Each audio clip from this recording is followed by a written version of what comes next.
Hi, Nikki from nikkigabriel.com. I'm an emotional well-being, empowerment, and mindset coach for women, particularly women in midlife, who want to feel more freedom, joy, and fulfillment.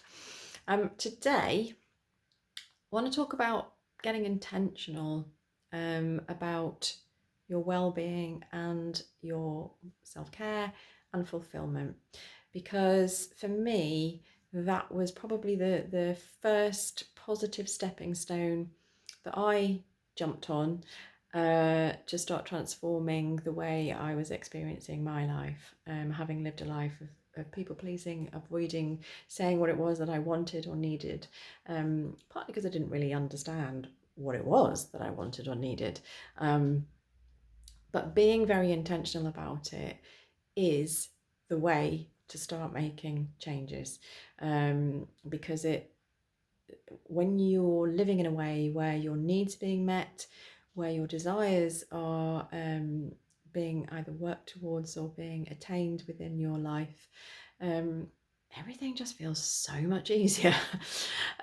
So how do you do it? Because it sounds simple, but it's, especially after a lifetime maybe of people pleasing and kind of living up to all these expectations that we place on ourselves and other people, how do you start kind of unpicking it all and honing in on, what it is that you actually need to get purposeful and intentional about?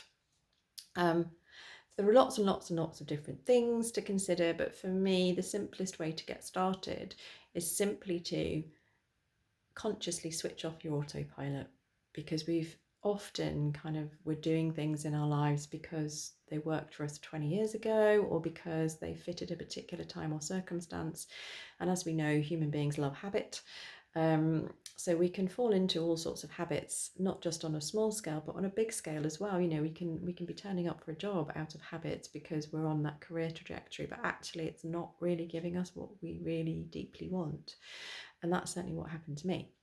So the first thing is to switch off that autopilot and really start trying to pay attention to the times in your days. And we're not talking macro level here, we're almost getting right down to nitty gritty. So the time in your days when you feel everything feels easy and fun and light, and you're feeling happy inside or maybe outside as well, you're feeling content, um, you're thinking, God, if only life was like this all the time.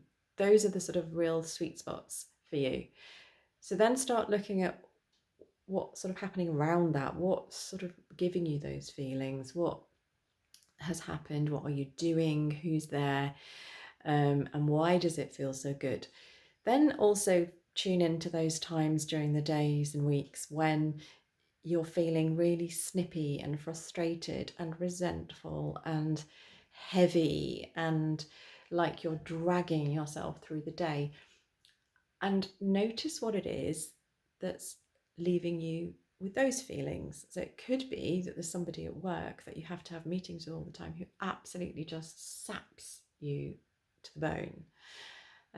It could be you're in constant conflict with someone who, it's really important to you that you have a better relationship with that person. I know I went through a phase where I was being an absolutely horrendous mother to my child because my capacity for dealing with anything was just being completely taken at work.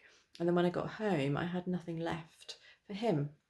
And that was for me one of the turning points when I started to get intentional and think, actually, this is not what I want. This is not the life that I want. It's, I want to be not just here physically for Tom, but actively present as well, emotionally, energetically.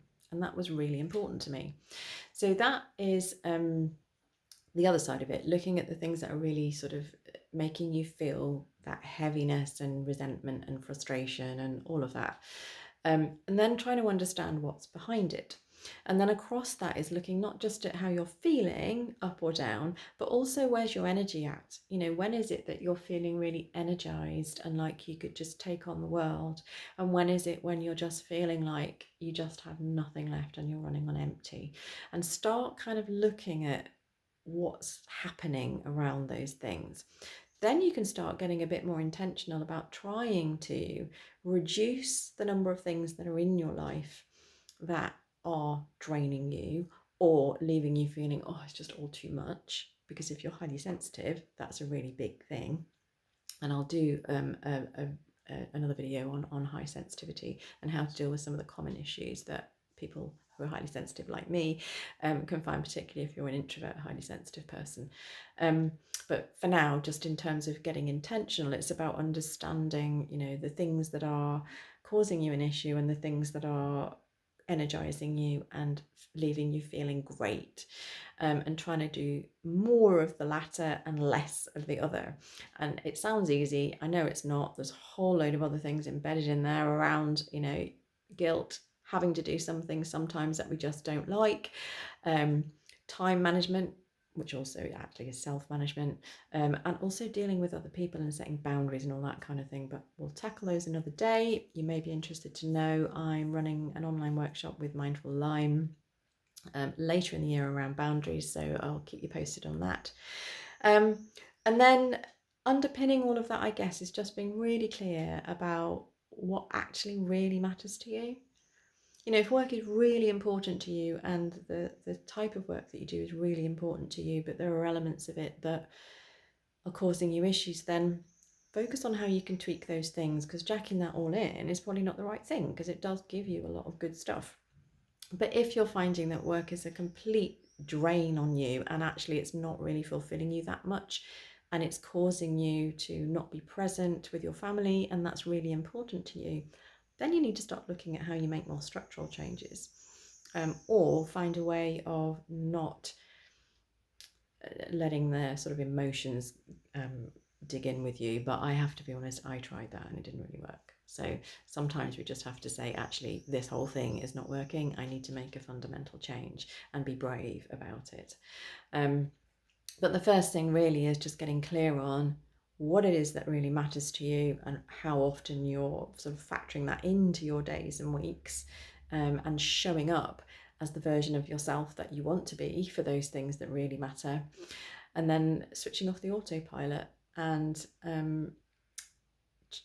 getting to recognize the things that are really depleting and overloading and draining and making you feel grumpy and the worst version of yourself, and identifying those things that help you elevate and become the brilliant person that you are when you're at your best.